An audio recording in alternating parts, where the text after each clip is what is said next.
This is your nightly roundup of sports, stories of adaptability, and stories that should be trending but quite frankly aren't. Here's your host, Alex Garrett. All right, another year, another name change. What's the damn surprise about that? Well, it's Alex at 6, and it's going to be a bit of a nightly news style where we talk about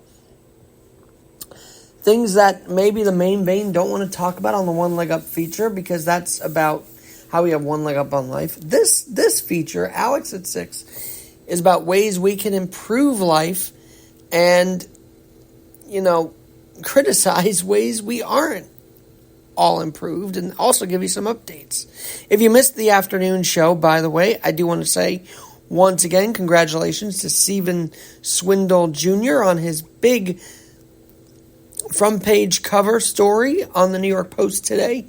Grandson of George M. Steinbrenner III, someone I've known since I was about 7-8 years old in the suite at Yankee Stadium, time and time again. Congrats to him, and congrats to Joel Sherman for actually getting Stephen Swindle, who's been doing a lot of work behind the scenes, to talk and be front and center in the family today, as he's been deemed by Joel Sherman of the New York Post an heir to the Yankees throne. Very interesting stuff. I'll link that again in the description below. But tonight is a big deal, and I figured why not roll out Alex at 6 on the night of the State of the Union. Because here's my view. I don't think we're going to hear from President Biden what we need to. Let me say that again. We are not going to hear from President Biden what we need to. We're not going to hear realities of life tonight. The realities of life are that the migrants are continuing to cross over illegally. The realities of life are that at least 7 of those migrants are criminals.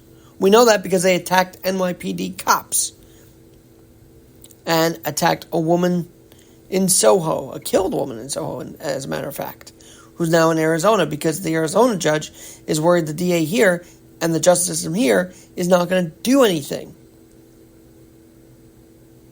That's how wild it is in New York City. President Biden won't acknowledge that Governor Hochul has had to enlist the National Guard to the subways. President Biden won't acknowledge that people are worried about his mental state. And the guy has had 2 aneurysms. I understand that, and I credit him for overcoming that and adapting to it.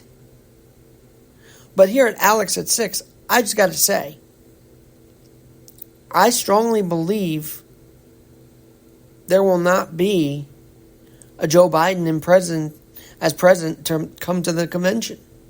Come the convention. I thoroughly and wholeheartedly believe the 25th Amendment will be instated right around the time the Democrats need to unleash that. But they will unleash it. They will unleash it. Will you be tuning in tonight to the State of the Union? Will you be following? I guess Trump's going to be going along Truth Social and tweeting there. We'll be following that.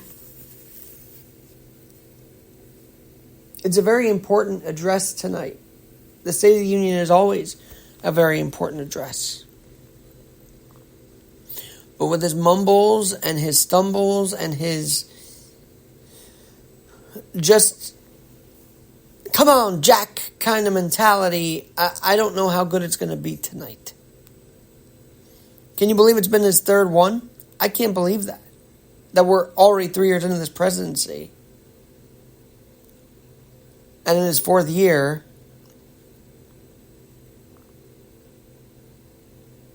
well, I guess his 4th one tonight.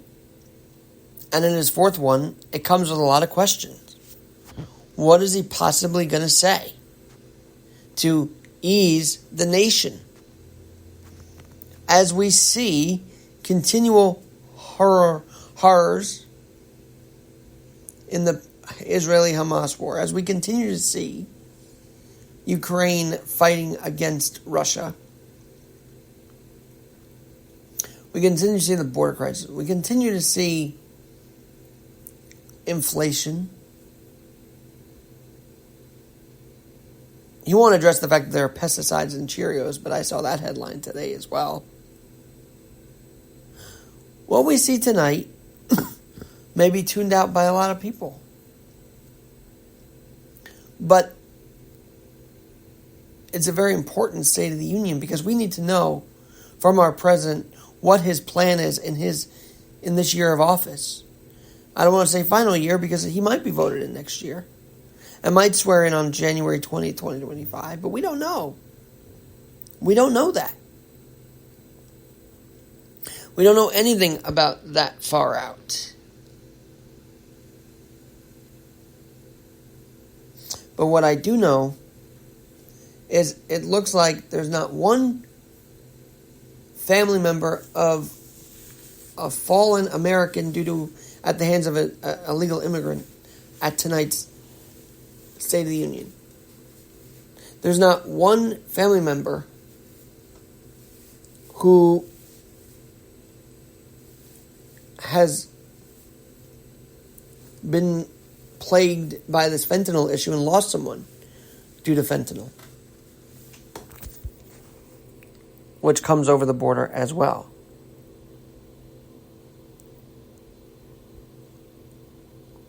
And when you see lackings on that front, and you see that they don't want to acknowledge that there's a crisis at the border, that's a problem. And I've said this on the podcast, I feel like there's a siege of violent migrants that come across posing as innocent people needing to flee their home and come for a better life, but then cause harm here. We don't want that anymore, President Biden. We don't want, visits at the border years too late from you. Or even Kamala, the czar, apparently, of the border crisis. But what is she czaring? She's bizarre. She's not really a czar.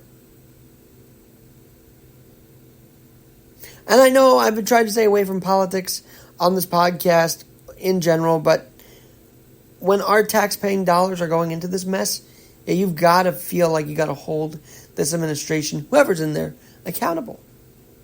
Because that's our tax dollars going to this mess, paying the funds of a Homeland Secretary that was on the verge of impeachment, total impeachment, I guess. At the hands of a Secretary of State that wants to play the guitar and not deal with the real issues at hand. And does double talk like everybody else in this administration. One other thing this week that caught my eye, and I'm sure he's going to talk about it, is now that COVID is now just a flu. Well, had Pfizer not hung on to the vaccines for a long time after the election, till after the 2020 election, that could have been a flu very fast, but they chose to hold on to it for political purposes. I am always convinced of that. And I'll voice that freely here on the Alex Garrett Podcast Network.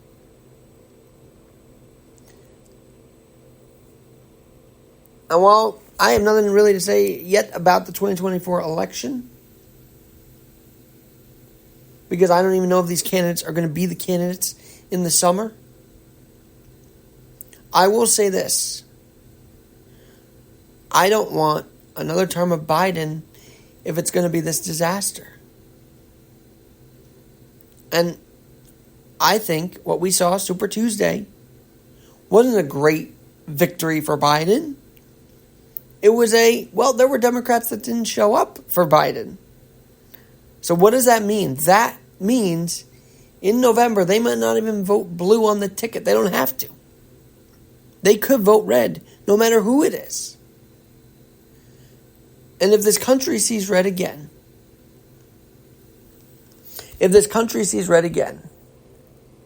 maybe that's a more common sense red than a very, very progressive, far left blue that has taken over our country. Our country. This is going to be my sounding board. Alex at 6 will be my sounding board for whatever news is going on. By the way, I just have to say this.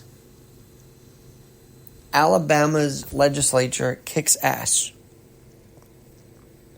I believe that embryos deserve a right to become a baby. I talked about the twins that were frozen for 30 years and became real-life babies. So IVF and embryonic life should be an option. And I believe the pro-life movement should really embrace that. Because if you have a family that's not ready for kids, but they want to make kids down the road, but provide for another family that may not be able to go naturally, that's a huge win in the name of life. It gives life a chance through embryonic development. Those babies are to be given a chance to form in the womb.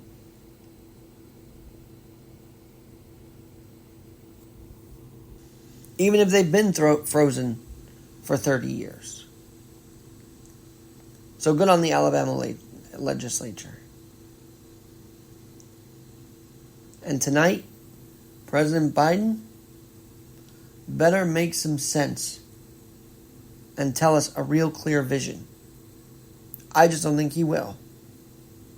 And that's why we need to pray, people, that his name is not even on the ballot in 2024. That he is either respectfully told to resign, that he is, unfortunately, 25th Amendmented,